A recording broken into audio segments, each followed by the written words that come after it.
नमस्कार दोस्तों, मैं हूं सोनी मेहुल और आज आपके साथ मैं हाजिर हूँ एक नया वीडियो लेकर। आज मैं इस वीडियो में आपको बताने वाला हूं कि शरीर छोड़ने के बाद आत्मा कहां पहुंच जाती है। तो जानिए इसका रहस्य, बने रहिए मेरे साथ एंड तक इस वीडियो में। वेद, स्मृति और पुराण के अनुसार आत्मा की गति और उसके किसी लोक में पहुंचने का वर्णन अलग अलग मिलता है। हाँ, पौराणिक मत को जानेंगे, लेकिन पहले संक्षिप्त में वैदिक मत भी जान ले जो कि गति के संदर्भ में है। वैदिक ग्रंथ के अनुसार आत्मा 5 तरह के कोश में रहती है: अन्नमय, प्राणमय, मनोमय, विज्ञानमय और आनंदमय। इन्हीं कोशों में रहकर आत्मा जब शरीर छोड़ती है तो मुख्य तौर पर उसकी 3 तरह की गतियां होती हैं: ऊर्ध्व गति, स्थिर गति और अधोगति। इसे ही अगति और गति में विभाजित किया गया है। तो आइए जानते हैं सबसे पहले ऊर्ध्व गति। इस गति के अंतर्गत व्यक्ति ऊपर के लोक की यात्रा करता है।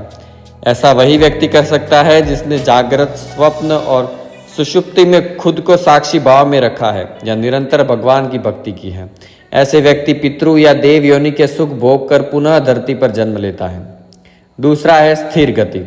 इस गति का अर्थ है व्यक्ति मरने के बाद न ऊपर के लोक गया और न नीचे के लोक में, अर्थात उसे यही तुरंत ही जन्म लेना होगा। ये जन्म उसका मनुष्य योनि का ही होगा। तीसरा है अधोगति।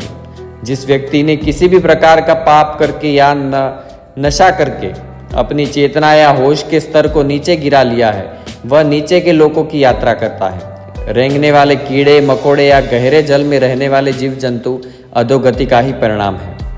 अब जानिए पौराणिक मान्यता। पुराणों के अनुसार जब भी कोई मनुष्य मरता है या आत्मा शरीर को त्याग कर यात्रा प्रारंभ करती है तो इस दौरान उसे 3 प्रकार के मार्ग मिलते हैं। उस आत्मा को किस मार्ग पर चलाया जाएगा ये केवल उसके कर्मों पर निर्भर करता है। ये 3 मार्ग है: अर्ची मार्ग, धूम मार्ग और उत्पत्ति विनाश मार्ग। अर्ची मार्ग ब्रह्मलोक और देवलोक की यात्रा के लिए होता है, वही धूम मार्ग पितृलोक की यात्रा पर ले जाता है और उत्पत्ति विनाश मार्ग नरक की यात्रा के लिए है। हालांकि सभी मार्ग से गई आत्माओं को कुछ काल भिन्न भिन्न लोक में रहने के बाद पुनः मृत्यु लोक में आना पड़ता है।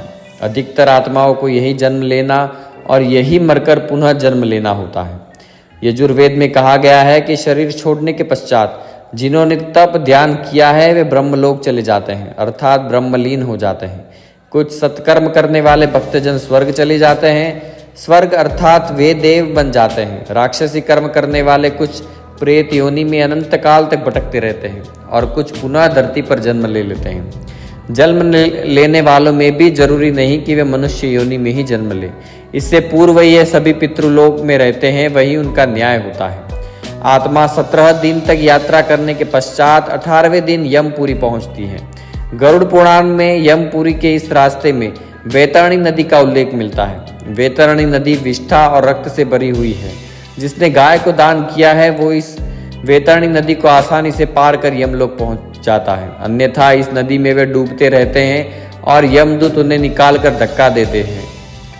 यमपुरी पहुंचने के बाद आत्मा पुष्पोदका नामक एक और नदी के पास पहुंच जाती है, जिसका जल स्वच्छ होता है और जिसमें कमल के फूल खिले रहते हैं। इसी नदी के किनारे छायादार बड़ का एक वृक्ष है, जहां आत्मा थोड़ी देर विश्राम करती है और यहीं पर उसे उसके पुत्रों या परिजनों द्वारा किए गए पिंडदान और तर्पण का भोजन मिलता है, जिससे उसमें पुनः शक्ति का संचार हो जाता है। यमलोक के 4 द्वार हैं। 4 मुख्य द्वारों में से दक्षिण के द्वार से पापियों का प्रवेश होता है। यम नियम का पालन नहीं करने वाले निश्चित ही इस द्वार में प्रवेश करके कम से कम 100 वर्षों तक कष्ट झेलते हैं। पश्चिम का द्वार ऐसे जीवों का प्रवेश होता है जिन्होंने दान पुण्य किया हो और धर्म की रक्षा की हो और तीर्थों में प्राण त्यागे हो। उत्तर के द्वार से वही आत्मा प्रवेश करती है जिसने जीवन में माता पिता की खूब सेवा की हो, हमेशा सत्य बोलता रहा हो और हमेशा मन वचन कर्म से अहिंसक हो।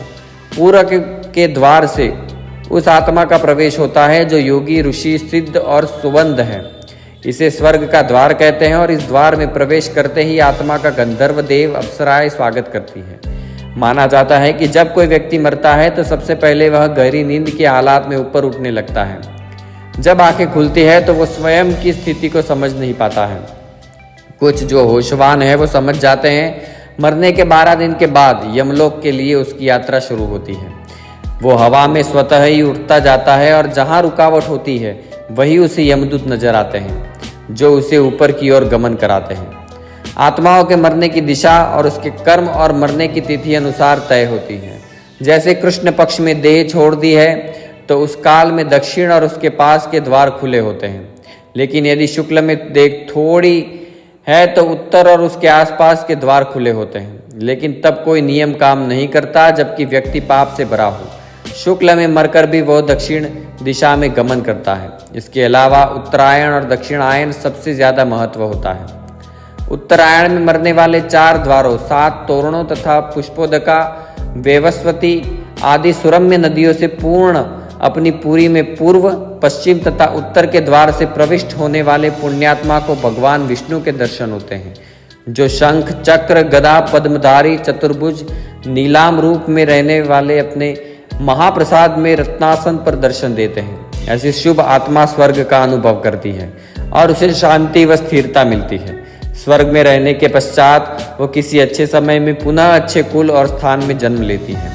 दक्षिणायन में मरने वाले जो लोग पापी और अधर्मी हैं, जिन्होंने जीवन भर शराब, मांस और स्त्री गमन के अलावा कुछ नहीं किया, जिन्होंने धर्म का अपमान किया और जिन्होंने कभी भी धर्म के लिए पुण्य का कोई काम नहीं किया, वे मरने के बाद स्वतः ही दक्षिण दिशा की ओर खींचे चले जाते हैं।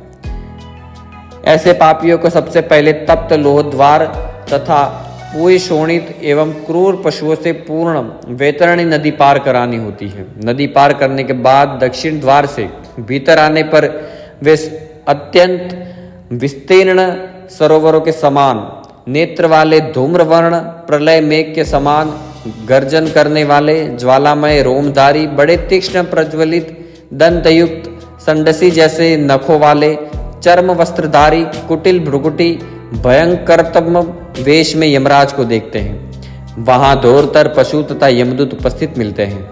यमराज हमसे सदा शुभ कर्म की आशा करते हैं, लेकिन जब कोई ऐसा नहीं कर पाता है तो भयानक दंड द्वारा जीव को शुद्ध करना ही इनके लोक का मुख्य कार्य है। ऐसी आत्माओं को यमराज नरक में भी भेज देते हैं। तो दोस्तों, मुझे उम्मीद है वीडियो पसंद आया होगा, तो लाइक, शेयर, सब्सक्राइब करें। मिलते हैं नए वीडियो के साथ। धन्यवाद।